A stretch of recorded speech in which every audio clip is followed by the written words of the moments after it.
Welcome to Mormon Book Reviews, where an evangelical encounters the restoration. I am your host, Stephen Pinecker, and I'm very excited to have on a very special guest today. But folks, this isn't just Mormon Book Reviews. This is actually Mormon Media Reviews, because we're going to be talking about a new television program that just came out on Discovery Plus here in America called The Prisoner of the Prophet. And before we welcome our guest, I want to welcome my frequent co-host, Briell Decker. Welcome back to the program.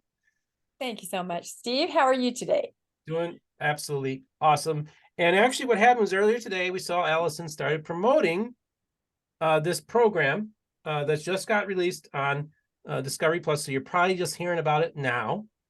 And it's called The Prisoner of the Prophet, or you've seen maybe some blurbs about it. And it's very interesting. And so Allison, actually, you've been on my program. You kind of have an expertise in the area of polygamy. That's your wheelhouse, if you will. You've really studied that for decades. And you reached out and we said, you want to do something? Sure, because you think this is actually probably one of the best, most important documentaries ever made about polygamy, and in particular, the FLDS. Would that be correct? That is so correct. Thank you, Steve and Rebecca, for having me on. Last minute setup here. Thank you for your patience. I'm so excited. I have been, first of all, hi, I'm Allison. I'm a religious studies sociologist. I've never been Mormon. I'm one of these wackadoodles like Steve, you know, my never Mormon brother from a never Mormon mother. Why not, right? So I have been studying the Mormonism, the history of the church, policies, doctrines, and procedures for about 21 to 22 years, specifically the fundamental Church of Jesus Christ of Latter-day Saints, otherwise known as FLDS, and they're based in Short Creek, Hilldale, Colorado City area. And over the past few years, they have had so many documentaries that have been made about their community and about their religion that have been fantastic, fantastic. Each one is perfectly tailored and artistic to what was important to get across. First of all, let me say that I am so excited about this documentary series. My friend Andrew Chapman is one of the people that is in the documentary. It's based on, or it is documenting a woman named Briell Decker, who was Warren Jeff's 65th wife.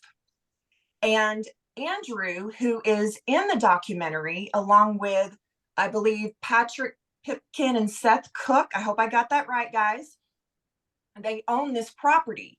And for the first time ever, they have opened up this compound. And Briell has come back, and she is taking the camera crew. These gentlemen are opening up this compound and showing and letting Briell tell her story of living there. And it's just mind-blowing. I had the opportunity to go. I've known Andrew for years, but I had the opportunity to go late last year. This is a compound in South Dakota, right? This is an FLDS compound in South Dakota. Is that correct? Yes, thank you. Yes, it's in Pringle, South Dakota. And Warren Jeffs, he staked out the land, and it is self-sufficient in 99.9% of every way. I don't know how many acres it is. I'm sure that they say that in the docu-series. But what these gentlemen have done, and what Briell has just unbelievably done, is she's poured her heart into taking us along and showing us what it is like to have lived her life as the 65th wife of Warren Jeffs. And again, folks, let me tell you why this is such a big deal, unlike any other. The things I saw last year when I went on a tour, I thought to myself, I knew Discovery had just left. And you know, I kept hearing rumblings that Briell and the guys were working on something with Discovery Plus, and I was just so excited, and I was hoping the entire time, gosh, I hope they get this one image, or man, I hope they can convey a certain tone in the air. And that's what my concern was as a selfish viewer and person that cares. And what I am seeing and have seen in the series are images, videos, and songs that have never been seen to the public. 21 years I have been doing this, and my jaw dropped. I have been elated all day that the world now gets to see what hardly anyone gets to see. You cannot drive through a compound like this. You can't do it. You can drive through Short Creek, Colorado City and stuff. You can do that, but you sure as heck can't drive through a compound. Not like that. Anyway, so I'm just really, really excited. Another really cool thing is it's got more of an intimate feel. And the three other gentlemen are also really heavily a part of her story. They intertwine them so beautifully. And I think that's so important because yes, women's voices are vital. Absolutely. But these men are being extremely vulnerable and sharing with the audience, with us as viewers, what it was like to have to leave the FLDS and the ramifications and progress that they're all working together to do. It's just such a beautiful thing. And I've never seen it done on this level before. And I am so excited. Well, it really sounds like a window into something that nobody has really seen before. Can you tell us a little bit about the time frame that she lived there, perhaps the circumstances? Was she there with Warren Jeff's other wives, children? What exactly was the makeup of the situation there? So they had her the base, and I'm just going to say the base, which is like Short Creek. Pringle, South Dakota is one of the, let's see, we're going to say just compounds because they had like R23 is what, the codes were. It was just crazy. So they had, I know, they had South Dakota, and they had a Colorado compound, and then they had the infamous Texas compound, right, where they raided it. And actually the South Dakota, they have a huge pit in the ground. They were getting ready to build a temple there. When were the time frames? I believe it was 2011 when she left the FLDS. And her story is extremely intricate, and she moves around a lot. So dates I am not super good about because they shuffle Warren throughout the entire series so specifically that even I am like, what did they do that? But she lived there with Warren for a period of time, or he would come visit. She was there, so it was that kind of a situation. Okay. Yes, and also when he was in prison, she lived there, and I think she said at one time 150 to 200 families lived there. Oh, wow. Yeah, yeah. And I'm just wondering, is that compound, does anybody live there now, or is who owns that compound? How are you able to get access to it? Right. So I have the gentleman in the series, my buddy Andrew Chatwin. Shout out Andrew. Whoop, whoop, whoop. We've known each other for several years, and he's been offering for my husband and I and some friends to come up and check out the Colorado compound, and the timing wasn't right. And he and the other two gentlemen in the series own it. They all own it together, and they're trying to rehab it and bring about education to the public. And what was it that you asked me? Well, no, if anyone live there now, or is it simply more like a museum that you might walk through? And okay, thank you. See, I'm just so excited. I can't tell you. You go through it, and it is like a museum on steroids. There's still dust on the jars of food, rusty things I mean, it's crazy. The guys that own it, I don't want to, out of privacy, I don't want to be too specific about their living arrangements, but there is someone on the property at all times. I would not, I wouldn't try to jump the fence. Wow. Wow. I mean, they that let you says it all. in. They let you in if you just call. Right. Okay. Wow. Wow. How did she, how did Discovery get involved? I don't know. I You don't don't know. know? It's been going on. This has been going on for years. Again, like I've got some friends and they're like, we're working with Discovery. I'm like, when is it going to happen? And I never knew specifics. And I did message my friend Andrew today, and it's so new. He hasn't even seen it. Yeah.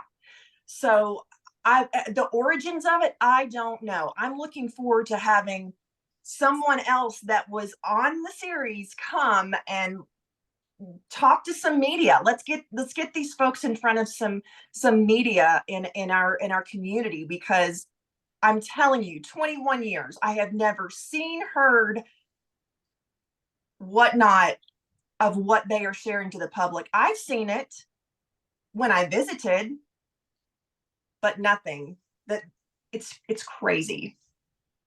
Wow. And it's great that you were just there last year. You got to see these things. And apparently, I think it seems like they got it right. And that's the most important thing, is they got it right.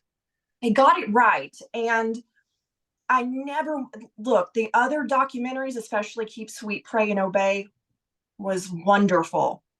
I think every director, every production team, they're artists. And it's like a songwriter, artist, and musician, producer. It's a perfect combination. And to have these three men narrating and sharing their experiences with Briell Decker, who was so mysterious for years about much of her story. It's magical and jaw-dropping, and our community will be better for watching it. Now, have you met Brielle? I have not. I've been in correspondence with her over the years, but I have not met her. It's like I know everyone but Brielle. Wow. I'm so excited. And after this, I'm like, oh my gosh, I feel like I know you. I'm sure everyone's going to think that way. But no, Andrew and another crowd is who I know. But and that's what is so exciting about all of it, to see my friend up there. And he's a bit of he stays behind the scenes and gets dirty, and doesn't get a lot of accolades, and he doesn't do it for accolades, but I'm really proud of him. And I'm proud that Brielle opened up her heart and shared that with everyone. What were some of your takeaways when you visited the compound? You probably, I mean, you have experience in this world, in this realm, but it sounds to me like this was different, Yeah. more intense. What were some of your takeaways from actually being there?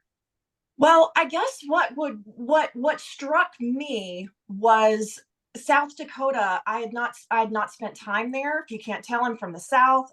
I didn't come out Spent to a lot of time there, so I know what you're saying. Every summer of my life on vacation, I had relatives there. Yes. Okay. Not a lot there. I get it. Yeah. It's desolate in a lot of ways, in a haunting kind of a way, I think. So I can only imagine a compound was just had a certain vibe to it. Yes. And yes, the thing I was most surprised about was, desolate is the perfect word. The silence was deafening. And I have a friend that did live on the property for a long time, whose husband at the time spent endless hours in the infamous guard or watchtower that's featured on the show. And it just struck me that these women, especially in children, the deafening silence of their mental health, and literally not being able to physically see outside of pine trees right there. I mean, it's like another world. they do a lot of aerial shots, drone shots over the compound, and I think the audience will be able to get a really good feel on how remote and secretive this place is. I mean, Warren Jeff's a mastermind, unfortunately, at evil, but you know, darkness doesn't always hide. It comes to light. So So physically isolated, sounds like mentally isolated, just that sense of you're so apart and you forget the rest of the world exists. And that's kind of how you control someone. You think you're in this situation, you can never do anything else. So wow, right, that's right. intense. Yeah, it's just crazy. Yeah,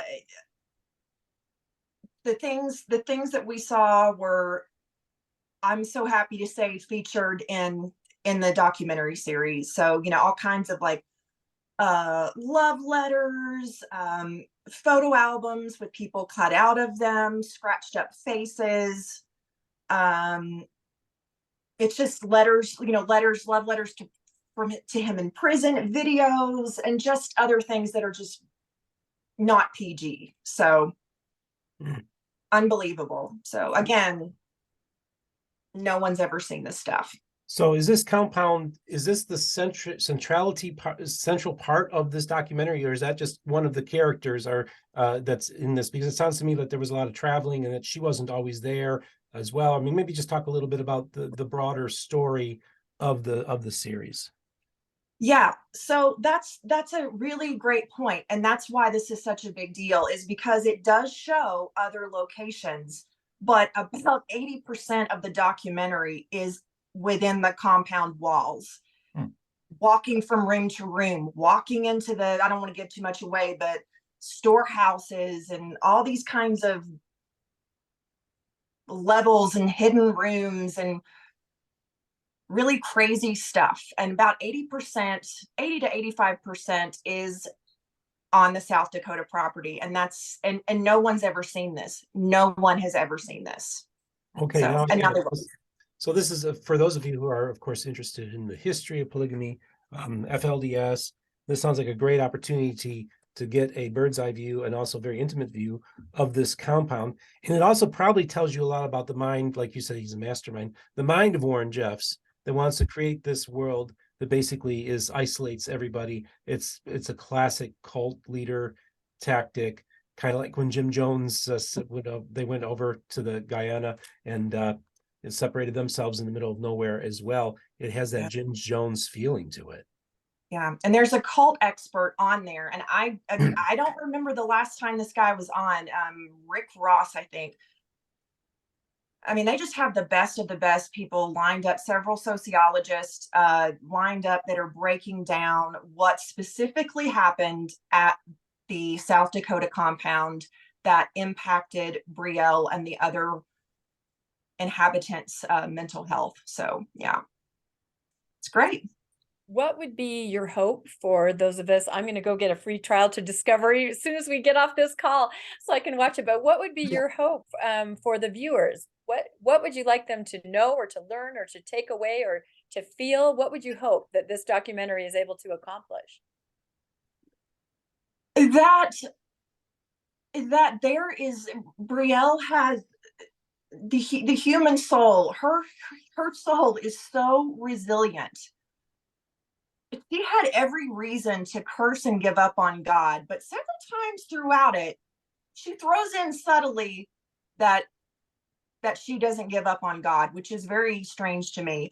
I think Andrew mentions one time that he feels like on the other side, that people will ask him, why didn't you, you could have done all of these other things to help us. And he said, I've got the opportunity to help them. And they also Brielle talks about the Dream Center, which is an entirely other different thing, that she bought Warren Jeff's home in Colorado City. And it's just good stuff. And also the importance of men that were FLDS and that were victims too, and that are trying to walk alongside of everyone else and better the community.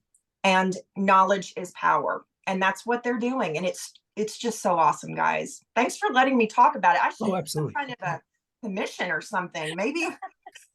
No, you sold me. Absolutely. I'm not kidding. I'm going to go get a free trial to Discovery and I'm going to watch it. So how many episodes is it?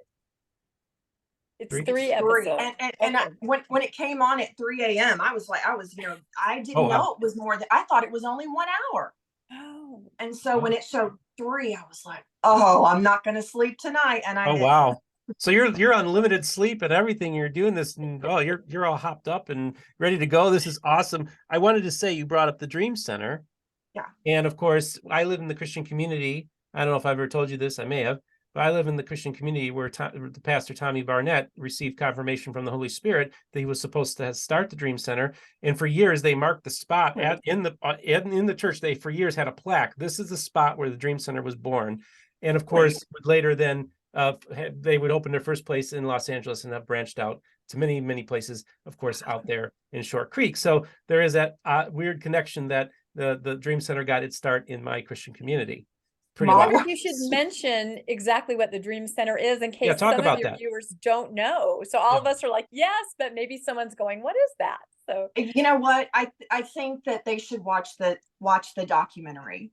Okay. I'm serious. And this is the thing, just so you know, this is an evangelical group, and they're doing what they're doing. Now, I know there's some controversy, and I do hear from some people that have some negative views of the Dream Center, which that's going to happen. That's fine. And we want to hear those. We want to hear those voices as well. But the evangelicals have made their way down there, and they're doing what they feel is an important ministry as well, which is fascinating to see that convergence. But I want to get back to also the voices of men, because I do think that's important. You have these lost boys, documentaries, or the stories of the ones who were chased off because they were competition for wives, all the abuse that was going on. And so often when you watch polygamy documentaries, it does center on the women, and rightfully so. But like you seem to get back to the importance of having male voices on there, because they were just as much in many ways victims as the women were as well. And I think that you felt that was an important angle that this documentary took as well. Yes. And it's one that it's one that I've never seen in any other documentary this heavy. And we could argue and talk about polygamy all day long, whatever, fine with me, I'm up for it. But when polygamy is abused, let's just say that, because I have many friends that are in plural marriage, and you do you, as long as it's you're happy and it's legal. That's not my business. I love my friends that are in plural marriage and celestial plural marriage, but when people leave, most of the time, understandably, the ratio, it's usually the women. And a lot of times there's men, there's the husbands that are the ones whose families get taken away from them, and you never hear about it because it doesn't, I don't know if the word sell would be the right word, appeal to a certain audience. I don't know, but I know in this one, they have 3 men who are speaking from their hearts and about their experiences. And we should all take notice of what they're saying. That's great. Yeah, I had never given much thought to the male victims of polygamy. Yeah. Back in 2000. And I don't want to say, by the way, if I might say, I don't want to necessarily say victims of polygamy. Well, in the way that I'm using it, I mean the boys that were cast out. This is what I was just going to talk about, and I do consider them victims. So I agree. I agree. And so maybe if you hear my story, then you can correct me if I'm using it wrong. But back in 2004, my husband was working with a friend to install, it was like safety laminate glass on windows. And he came back from a job with his friend in Salt Lake, and he was visibly kind of shaken. And he said, I did a job today on a large house, almost like a compound.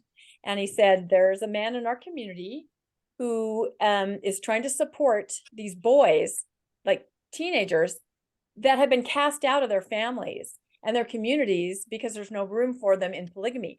My husband said, I have never seen anything like this, that these boys are homeless, and we have all boys.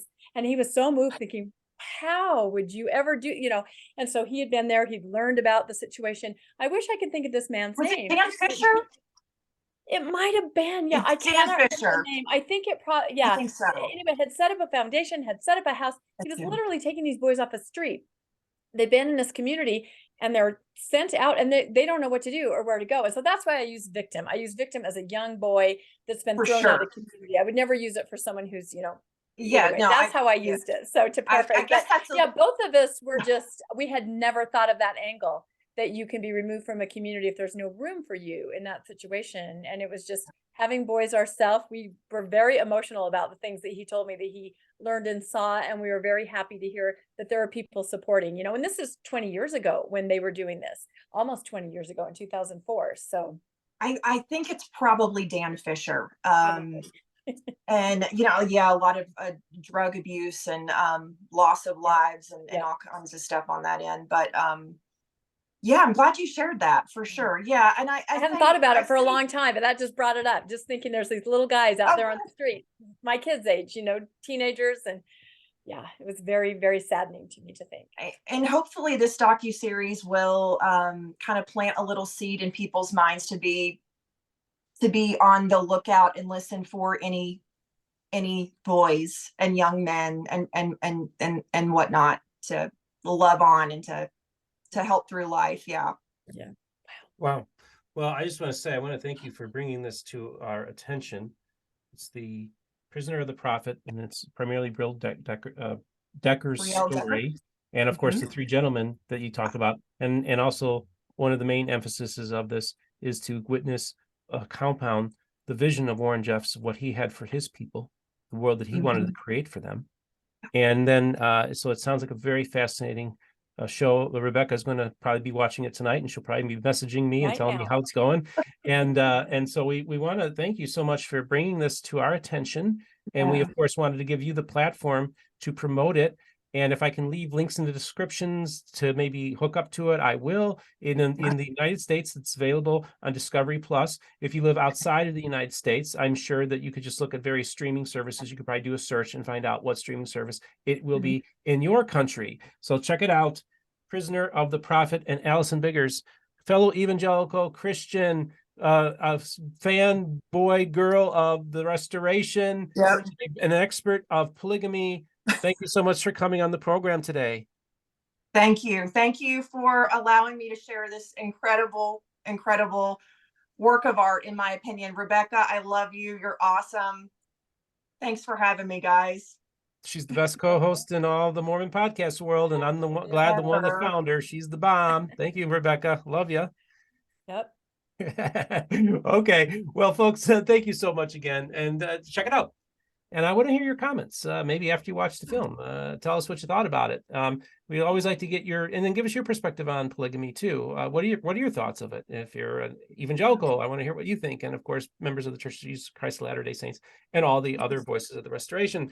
Just want to give you all a quick reminder that for those of you who want to financially support the show, you can go through and MormonBookReviews.com, and there's our merch store. And everybody get your mug up. There we go. It's a triple. Wait, hold yours up again, Steve. We've never had a triple combination. Triple combination.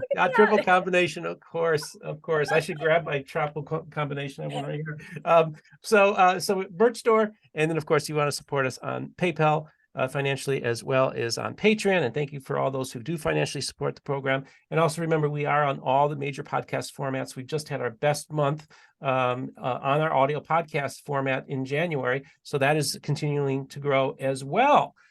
So it's very exciting times for the channel. And I want to thank my audience for all the great feedback you give us. And I just remind you all, the most important thing is all the voices of the Restoration will be heard here on Mormon Book Reviews.